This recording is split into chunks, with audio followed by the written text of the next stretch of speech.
बिटिया घर में बीमार पड़ी है, क्या करूं? मेरी बिटिया को कुछ हो गया तो मैं अपने साहब को क्या जवाब दूं? घर में एक पैसा नहीं, कैसे इलाज कराऊं अपनी बेटी? जाती हुई बस्तियों में गलियों में दर दर पे आवाज लगाऊं कि हो सकता है कोई मेरे कंधे ऊपर खरीद ले जिससे मैं अपनी बिटिया का इलाज करवा लूं। अरे नहीं गलिया में कदम बढ़ाया बढ़ाया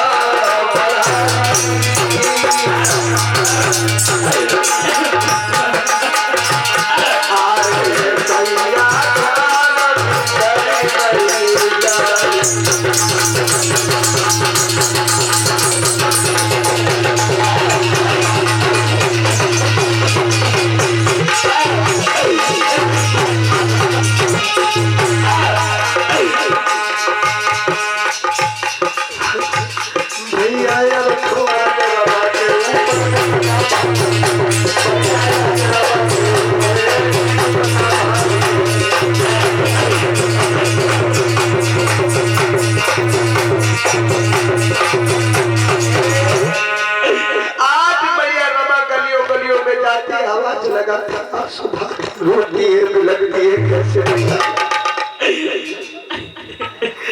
क्यों दुनिया में रह के रो रही मैया कहती है ऐसा लगता दुनिया में मेरी कोई मदद करने वाला नहीं। मेरे साहब समाज के लिए पढ़ाई करने विदेश चले गए,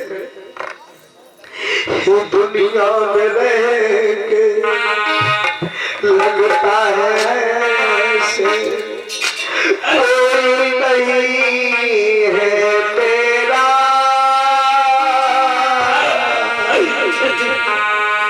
कोई नहीं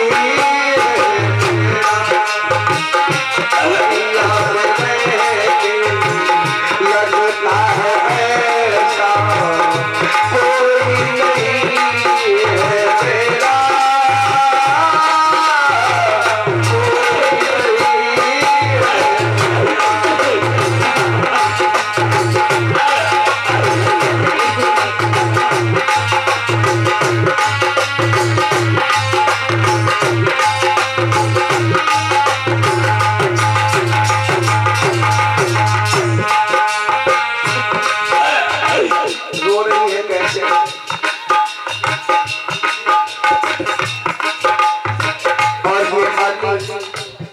कुमार जी कमेटी अध्यक्ष लाला मऊ से माता रमाबाई के सीन पर प्रसन्न होकर के 50 रुपए प्रदान करते हैं। धन्यवाद साधुवाद। मैया रो रही है कैसे?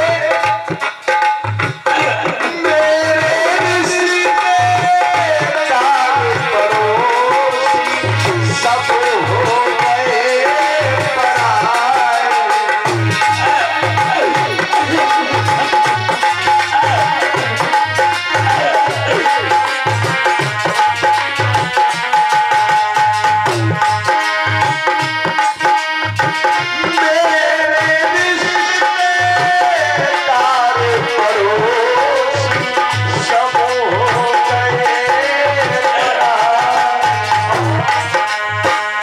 बड़ी मुसीबत मेरे ऊपर कोई काम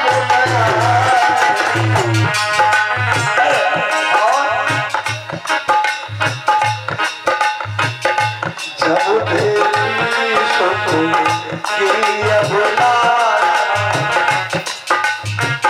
जब देखी सुकून की अबला तब है दुख तेरा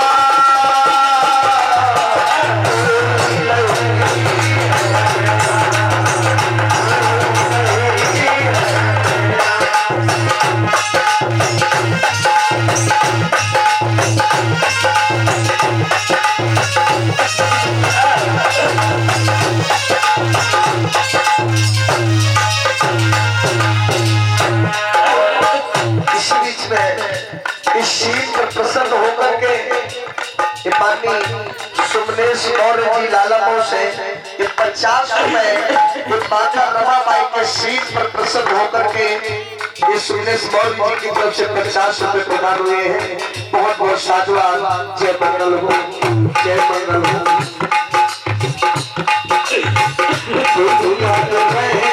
लगता है ऐसा कोई नहीं है मेरा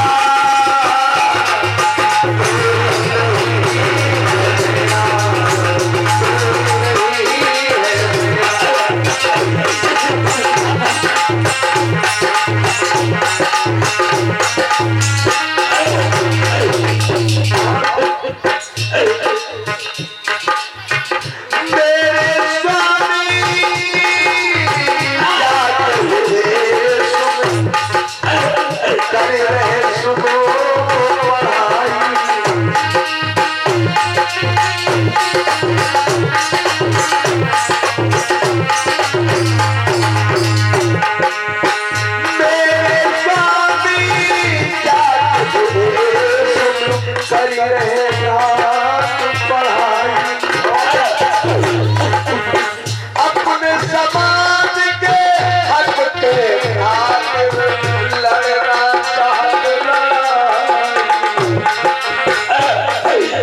सूरज को छूने निकली सूरज को छूने निकली हाथ में लगा अंधेरा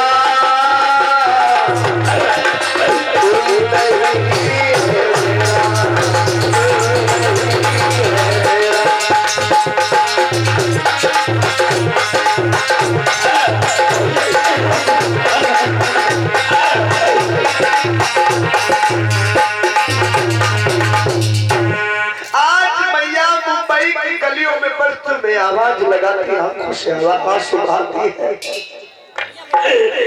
कि आंखों पे आंसू की धारा और गलियों गलियों में जाती है।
सारी बस्ती में घूम कर थक गई, फिर निराश होकर उपले और कन्नों के डलिया रख करके अपने द्वार पर बैठ करके सोचने लगी कि आज कुछ पैसों की जो व्यवस्था हुई, इन पैसों को मैं इकट्ठा कर लूं। मेरे दो बेटे भूख से तड़प दवा पानी न मिलने पर अपने प्राणों को खो करके चले गए, लेकिन मैं अपनी बिटिया इंदू को कुछ नहीं होने दूंगी। अपनी बिटिया का इलाज जरूर करवा लूंगी, अपनी बिटिया का इलाज करवाऊंगी। अगर मेरी बिटिया को भी कुछ हो गया तो मेरे साहब जब वापस आएंगे विदेश से तो मैं उन्हें जवाब क्या दूंगी। ये सोचती मैया दिल में ये सोचती है कि मैं सुबह ही अपनी बिटिया का इलाज करवा लूंगी। ये सोच करके मैया अपने घर को जाती है और अपनी बिटिया इंदू को देखती है।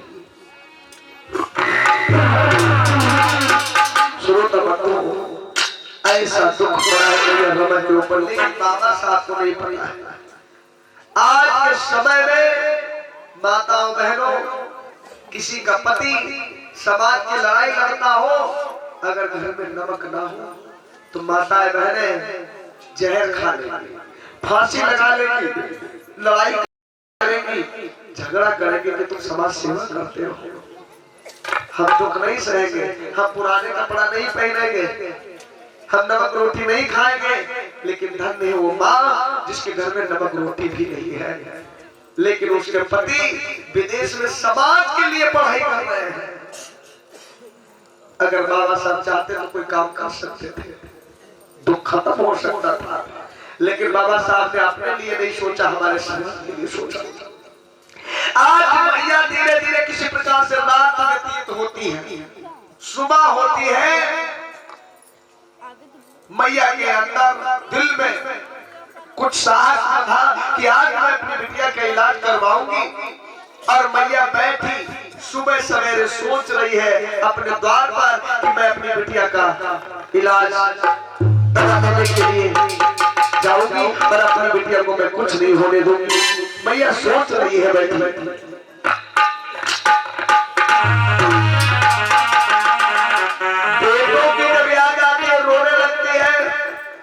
सोचती है कि बिटिया को भी देख दे, उदास रहती है कि आज मैं अपनी बिटिया का इलाज करवा लूंगी। लेकिन उसी समय सोचता बताओ माता बहनों क्या होता है, क्या होता है कि अरे उसी समय दरबार में द्वारे पे डाकिया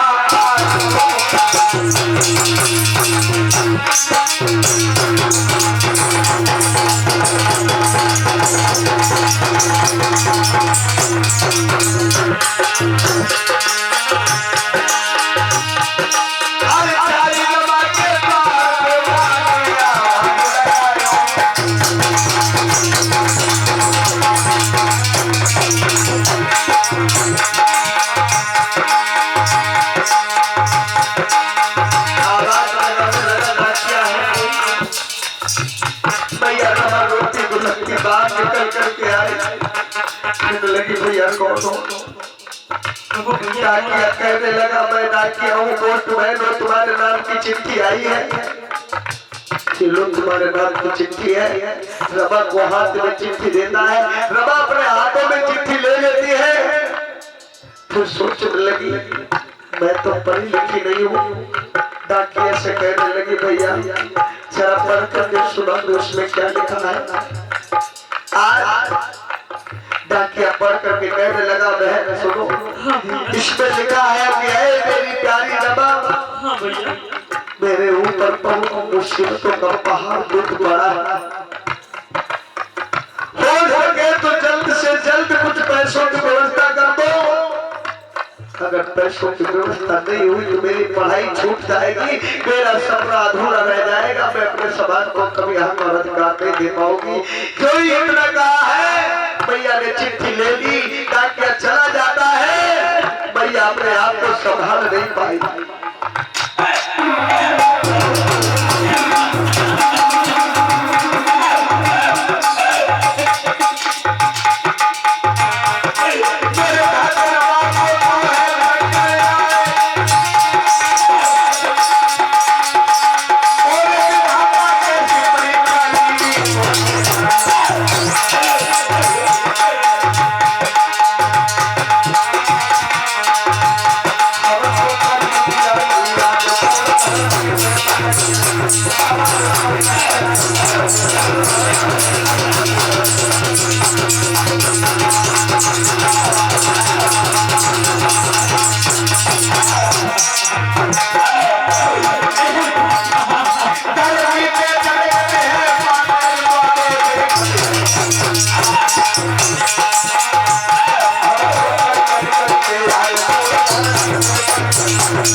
आज भैया उस चिट्ठी को अपने सीने से लगा कर रोने लगी। आप सोच रहे होंगे कि मेरा जीवन बहुत सुख में है, लेकिन आपको नहीं पता। हे साहब, आपको नहीं पता कि मेरा दिन कैसे गुजरता है, रात कैसे गुजरती है साहब। दवा पानी न होने के कारण, पैसा न होने का कारण मेरे दो बेटे भूख से तड़प कर मर गए। आज आपकी बेटी इंदु, उसकी तबीयत खराब है, उपले कंडे बेच करके मैंने 2-4 दिनों में कुछ पैसे इकट्ठा किए हैं। मैंने सोचा है कि आज मैं अपनी बिटिया इंदु के लिए दवा लेने जाऊंगी, लेकिन मैं क्या करूं? आपके लिए पैसा दे दूं कि बिटिया इंदु की दवा कराओ। रोने लगी भैया। यार विपत्ति में विपत्ति, विपत्ति में विपदा, विपदा पड़ी रमा पर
बिना कफन के उनके उठाकर के बरसात में सारी के टुकड़ों में लपेट करके रखना है। आज आपकी बिटिया इंदु मौत से लड़ रही है, लेकिन स्वामी साहब मैंने जो उपले करने भेज भेज करके पैसे इकट्ठा किए हैं, जिस प्रकार से मेरे 2 बेटे मर गए, क्यों न मेरी बिटिया हिंदू भी मर जाए, लेकिन मैं आपकी पढ़ाई में बाधा नहीं बनूंगी। ये पैसा मैं आपको भेज दूंगी। रोती बिलखती फटकती आंखों से आंसू बहाती हुई मैं अपने घर को जाती है। श्रोता बंधुओं, वो मैया जो बिटिया के इलाज के लिए पैसे इकट्ठा कर रही थी, आज साहब की जब चिट्ठी आई, उपले कर में बेच बेच करके थोड़े और पैसे इकट्ठा किए, बिटिया का इलाज नहीं कराया और वो पैसा बाबा साहब के लिए विदेश भेज दिया। बाबा साहब को जब भेज दिया, बिटिया हिंदू का इलाज नहीं हो पाया। श्रोता बंधुओं, वो बेटी हिंदू भी अपने प्राणों को छोड़ करके दुनिया से अलविदा हो गई। मैया रोती रही, बिलखती रही, लेकिन कुछ होने वाला नहीं। बाबा साहब को पैसे मिल गए, वो अपनी पढ़ाई पूरी करने लगे। 1 साल के अंदर इतनी बड़ी बड़ी मुसीबतें मैया के ऊपर आई। बाबा साहब को जब पैसे मिल गए तो बाबा साहब को एहसास नहीं हुआ कि मेरी पत्नी दुख में। आज मैया रमन कितना बड़ा त्याग कर रही, किसके लिए? बाबा साहब के लिए नहीं, हमारे के लिए। क्योंकि वह ये सोच रही थी कि बाबा साहब की पढ़ाई नहीं पूरी होगी तो हमारे लिए, हमारे समाज के लिए हक के अधिकार की लड़ाई कैसे लड़ेंगे। श्रोता बंधु, बिटिया हिंदू भी मर जाती है।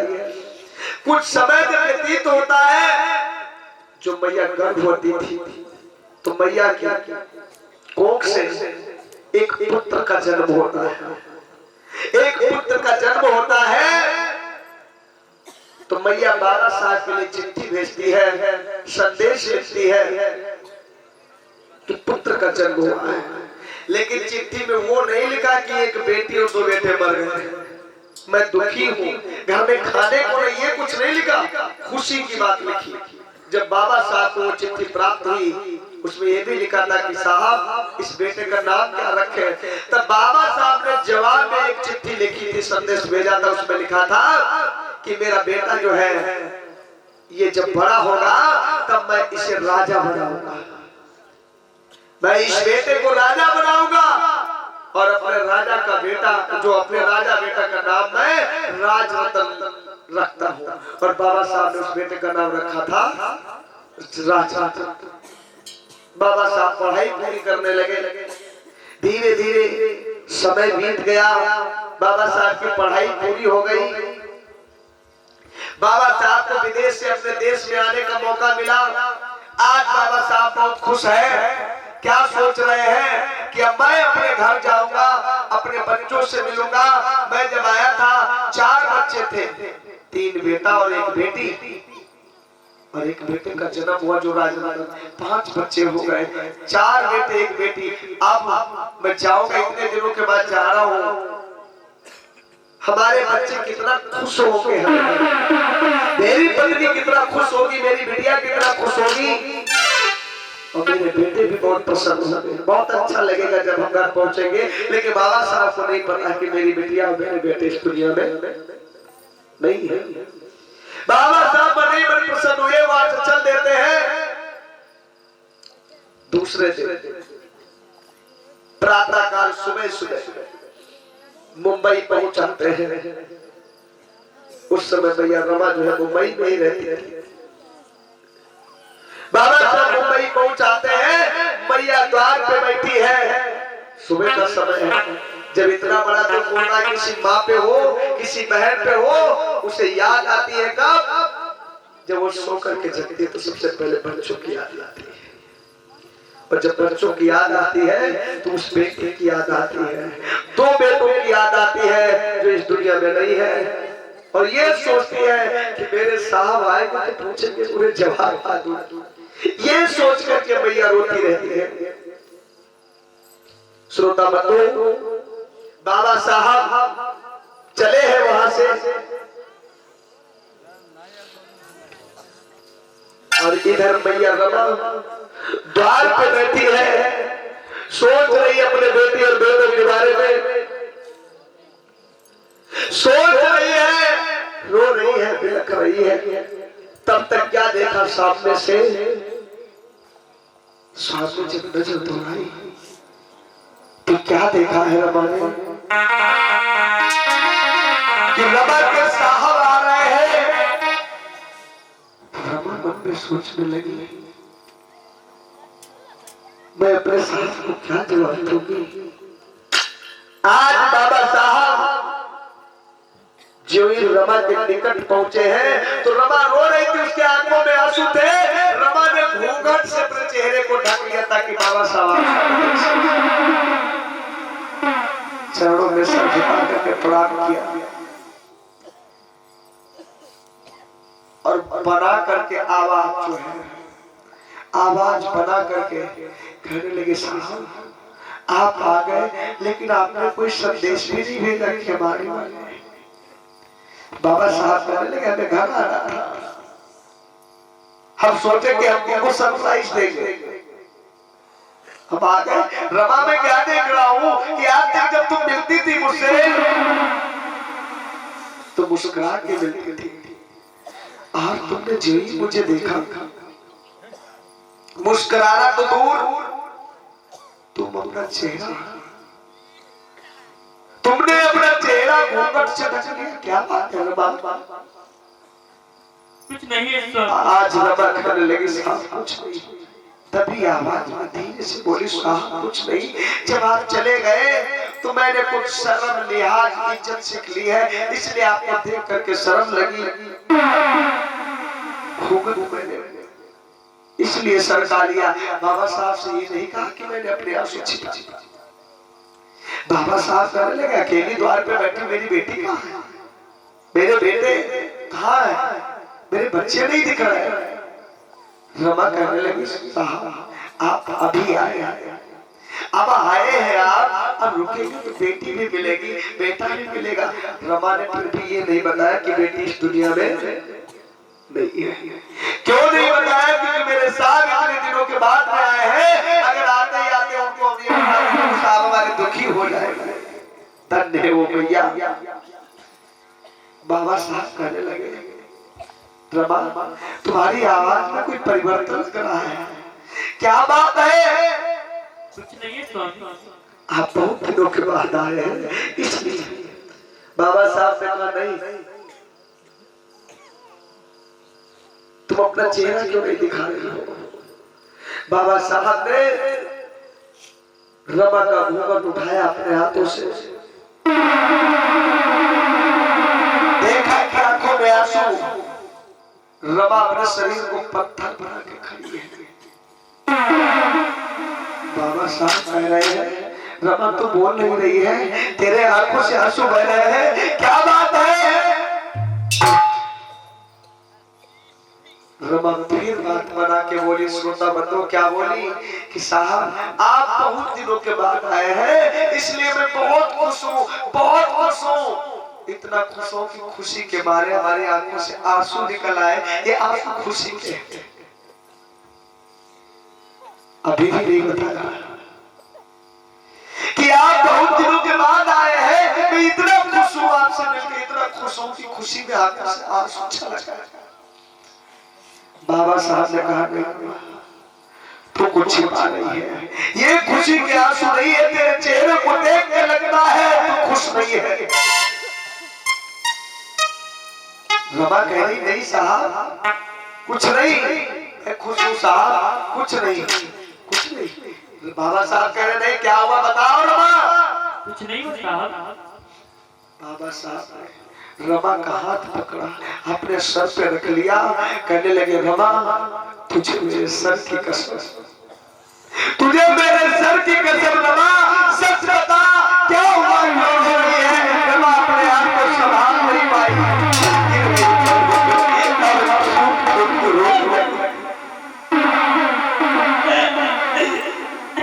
अब देख कर कहने लगे, रमा क्या हुआ?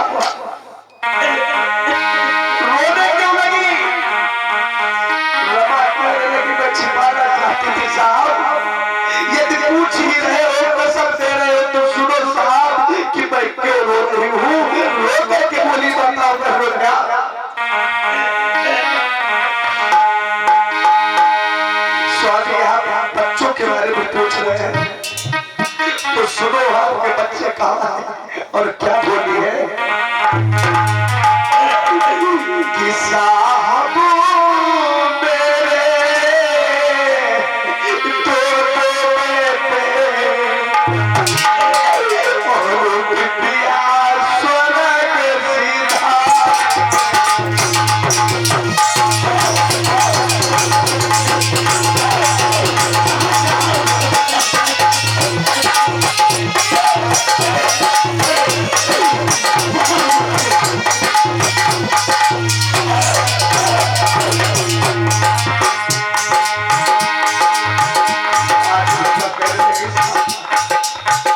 जिस बेटी को आप देखना चाहते, बच्चों को देखना चाहते हैं, जब आप विदेश में पढ़ाई कर रहे थे, मेरे घर में खाने के लाले पड़े थे, मेरे दो बेटे भूख से तरफ तरफ के मर गए, उन्हें भोजन नहीं मिला। फिर मैंने उपाय सोचा, परिवार कैसे चलाए साहब। मैं दिन भर मुंबई की गलियों में सड़कों पर गोबर फेंकती थी, उपले बनाती थी, रात में बेचने जाती थी, जो पैसा मिलता था आटा दाल लाती थी, अपने बच्चों को खिलाती थी। साहब एक दिन मेरी बिटिया बीमार हुई,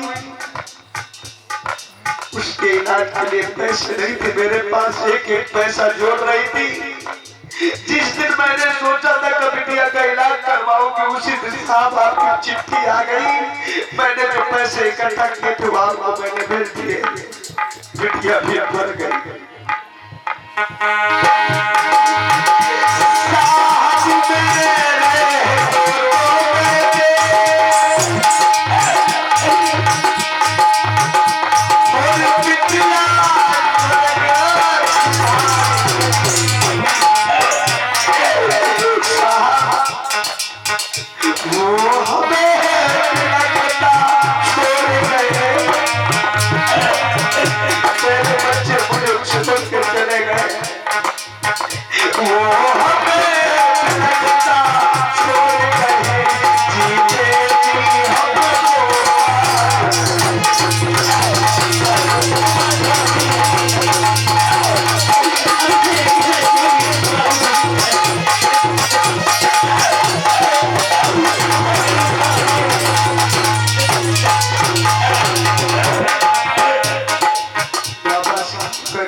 अब मैं आ गया हूँ, सब सही हो जाएगा।